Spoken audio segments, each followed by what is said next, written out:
y'all, welcome back to another episode of Active Every Day. I want to talk about right and wrong interpretations for exercise. It's really common as we start to get into an exercise routine, we start to ask ourselves, am I doing this right? I might watch an exercise video, some description, maybe you're watching me do some things, and you're using that video as an example to compare yourself to. That's a good idea. We need frames of reference so we can begin to understand what an exercise looks like and also what an exercise could or should feel like. But when it comes down to you and you doing the exercise, how you perform the exercise, it may not be exactly how the reference performed their exercise. Let me show you a couple examples. When it comes to our feet position on a squat, okay? Some people may squat with their feet shoulder width apart, directly under their armpits and their toes straight ahead. Some people may squat a little wider. Even so, some people may squat with their toes pointed out. And you may see all of these variations and not know what the difference is or why the difference is happening. I'm going to give you another example of squatting. If you were to think about what a catcher looks like when they squat on their toes. They squat on their toes with their heels off the ground. Some may settle back and get more of a flat foot, drop to their knees and transition, but a lot of time is spent heels elevated so they can quickly transition in and out so they can throw a ball if they need to. It's more athletic, it's more dynamic. So that's another variation of a squat where we're seeing different foot positions. Now we could go through and we could do different types of assessments to figure out what our ankle mobility and hip mobility is like, and that may help lead us into a position that may be more bio-individualized, or we could just go through a quick check and assess. Here's what I mean by the check and assess. If we're trying to have a good foundation for a sturdy and strong squat position, more than likely that's going to happen with our feet flat on the floor. Notice when I was talking about the catcher, I kept using the word athletic, and you saw me kind of hop out of my stance. Well, that's not the versions of squats that we're doing in our Active Every Day. We're doing a slower, calmer paced squat using a bench, making sure that we can sit down with control and stand up with control, or touch and go. You've seen those. And so these types of squats want to have more of a flat foot position. So here's what we're going to do. We're going to put our feet on the ground, and then we're going to squat, and we're going to see what happens. And then we're going to start making some decisions based on what happens. And that is going to help us find, me, where we squat the best. Okay, so first thing, I'm just going to move my feet. I'm not even going to look at them. Boom, that's where my feet are. I'm going to do my first squat. I'm going to see, can I get as low as a bench or as low as I'm used to? Can I keep my feet flat? And right about here is about as far as I can go, getting my hips low, unless I let those heels rock up a little bit. All right? All I'm going to do is change something about my stance to see if it helps me get lower with my feet flat. And as I do that, I'm only going to make one change, so I'm going to go wider first. Let's check again. Let's see what the squat feels like and looks like. Okay, you may notice I've gotten a little bit lower, but both my heels are still coming off the ground just a little bit. So I'm going to make one more change, and I'm going to go ahead and widen those toes a little bit. I'm going to take one more squat, and let's see how it goes. Okay. To me, this feels like I'm the lowest with my feet still flat. And honestly, this position, for me, feels a bit more natural, and that's important, than this position. Doesn't feel like I can as easily get into that position. And I'm noting as well that my feet aren't staying flat, my heels are coming off the ground.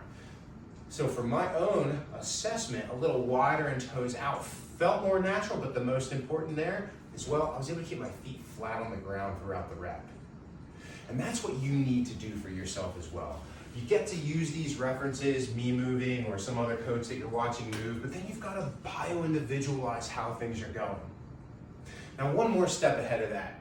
Every day is different. Some days you may wake up and you may feel a little bit more tight than other days. Some days you may wake up and you may feel more loose. Some days you may engage in your squat, okay, and it may be at the end of a workout. It might be at the start of the workout.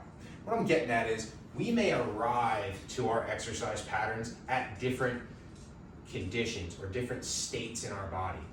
And so you may squat with your feet in this position, less wide, less pointed out one day, and it might feel really, really good. And then you may squat the next time in that same position that you were expecting that would work well for you, and all of a sudden something's different. There's restriction, I can't get as low, my heels are coming up. What do we do with that information? Well, we could go through and we could start doing some mobility work to loosen our body up so that we can squat in our normal position, or we can make just a subtle adjustment a little wider, a little out. I just don't want you to carry fear or burden around making adjustments to your positions that feel and work the best for you. I'm going to give you one more piece of information around positions. There are differences in how our muscles are being used if my feet are closer together or wider or turned out, okay? And those do have meanings. If I want to target certain muscle groups, then I need to purposefully change my position, okay? With that being said, not every position that I might have seen in a video or on the internet or been coached on is going to work the best for me. So I may need to continue to find modifications within a technique or the construct of an exercise. Knees forward over toes has historically been frowned upon in exercise coaching. I'm a former collegiate athlete. I started weightlifting when I was 13 years old. Weightlifting would be Olympic weightlifting. Powerlifting would be bench, squat, and deadlift. And I took on powerlifting techniques when I was 13.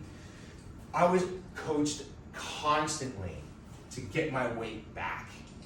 And that cueing of get your weight back started to create this mindset that we're not supposed to have our knees over our toes. And that's incorrect. The cue to get our weight back stemmed from get your heels down. Because if we can have a flat foot, then we can utilize our feet and the ground to create more potentials for force, strength, and power. So let me show you the transition of getting my heels down. Watch my butt go back. If I get my weight back, now I can get my heels down. But if you go back to our original conversation about position, just getting my heels down doesn't always mean I'm in the best position. This doesn't feel natural for me. I can't keep my chest upright. You know from watching me squat earlier and making changes that this is too narrow for me. I need to go wider to get my stance comfortable, posture tall, hips low. I need to turn my toes out a little bit. That's where I feel the best, and that's where I can execute a flat foot. Feels natural with a generally upright posture and a hip angle that's nice and low. All right, now I'm going to show you my squat from the side. I'm going to keep my stance where I have a preference for it, a little bit wide and my toes a little bit out. And I want you to notice that my knees, they're going to go forward as I descend into my squat. I'm not cueing my body to have my weight back and my knees back. Forward is okay. Let's caveat this idea. If you have stiffness or weakness, or you have a little bit of trauma to a joint, whether it's from a previous injury or arthritis, it may hurt to move or load that joint.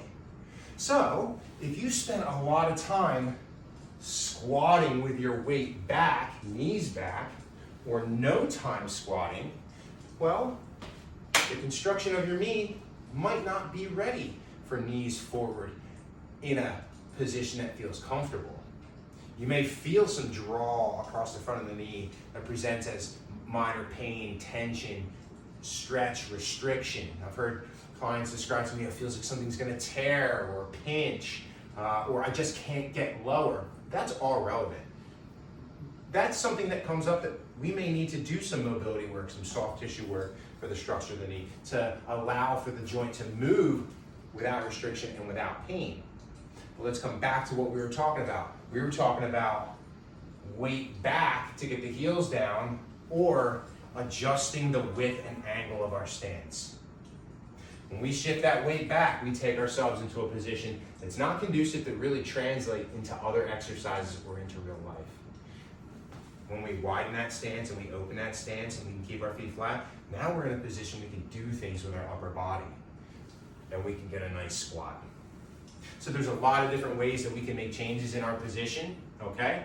But if I can leave you with any, one thought to take away, it's try different stance positions, okay? To see what feels the most natural for you. We want our feet flat, we want our posture tall, we want our hips low, all right? And if you're someone who has that mindset, because you've been coached, hey, I gotta keep my weight back, I need you to get rid of that mindset. We need to start practicing getting those knees a little bit forward so we can increase our pliability and tolerance in our knee joint so that the structures closer to our knee, like our VMO muscle, these big teardrop muscles can get stronger. When we let those knees go forward, we get a little more quad. When we let our hips go back, we get a little more butt. But if the only reason we're going back is to change our position so our feet are flat, that might not be the best option for improving our squat. The last one I want to talk about is just the idea about muscle usages, all right? And so if I want to get more quad out of an exercise, I need my knees to go really far forward. I need to drop straight down. If I want to get more butt involved, I do need to reach those hips back more, okay? So if I decide to squat with my hips really far back, it should be because I've prioritized muscle usage, not position for feet flat. If I'm gonna squat and get those hips driving way back, look at me from the front, I'm gonna take my normal squat position that feels really nice and I'm gonna change how I move over that stance. Show you from the side. This is my nice wide stance, toes pointed out a bit. This is my normal squat, check those knees going forward. Now I'm gonna change how I'm moving, same stance, let my hips drop back a little bit more. What's right, what's wrong? They're both right. Because I started with a good foundation for my squat stance that works the best for me. If we were gonna think about it as a lunge or a split squat, also some foundations in our active everyday program, these rules still apply.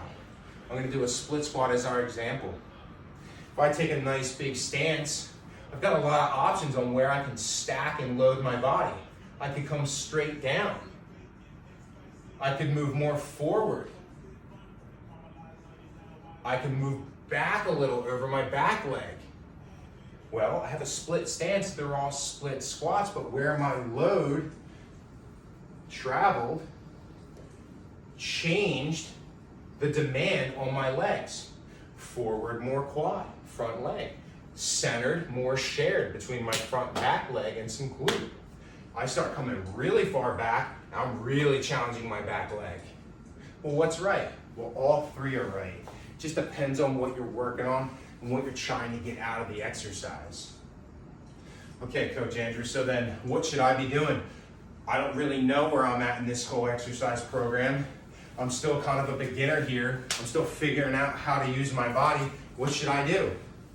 Do what feels the most comfortable, do what feels the most natural, and do what you have the most success in. If you can start with foundation movements, split squats, squats, and you can start learning ideas around how to set yourself up, okay, and start just completing reps of the exercise, learning and thinking about, and then cross-referencing with information like this, you're gonna start to find where you have the most success. And if your goals are like my goals in the Active Everyday program to increase our overall health and wellness, be able to move through life with more ease, with less pain, feel more capable under stressful situations. Carrying loads to and from your car, up into your house, up and down staircases, picking up your grandchild or your nephew, okay? Doing some yard work during the summer. An athletic hobby you may be maintaining, maybe you ski, or maybe you play golf or tennis or pickleball. Doesn't matter what you do. Maybe you do nothing, but you're in a little bit of pain and you just want to feel better. The key is moving, exploring, figuring out what works the best for you. All right, y'all, it's about different positions. It's about finding your way through this exercise world. It's about not being programmed that we've got to do a thing a certain way, how I saw it done or how I was told before. Every day's a new day. Every day's a different body. Every day's going to feel different. We need to find positions that work the best for us. And ultimately, these are leg strengthening exercises. And for our active everyday program, we just want to have stronger, more capable legs. Over time, we will explore these variations as we progress, okay? But ultimately, if we attempt something in one of our workouts that doesn't work for you, a very forward-oriented split squat, but straight down worked for you, well, you gotta do the straight down version, okay? Maybe the very forward position doesn't work for you, and that's okay. Why? Because you're still active every day and you're still doing leg strength exercises. You're still stepping out of your boundary from your previous existence and doing something new. All right, y'all. It's all about self-exploration, adapting, and trying new things. Please leave comments, ask questions, subscribe. Let me know what you're thinking. I'll keep putting these videos together for y'all to keep helping you out. All right, stay active every day.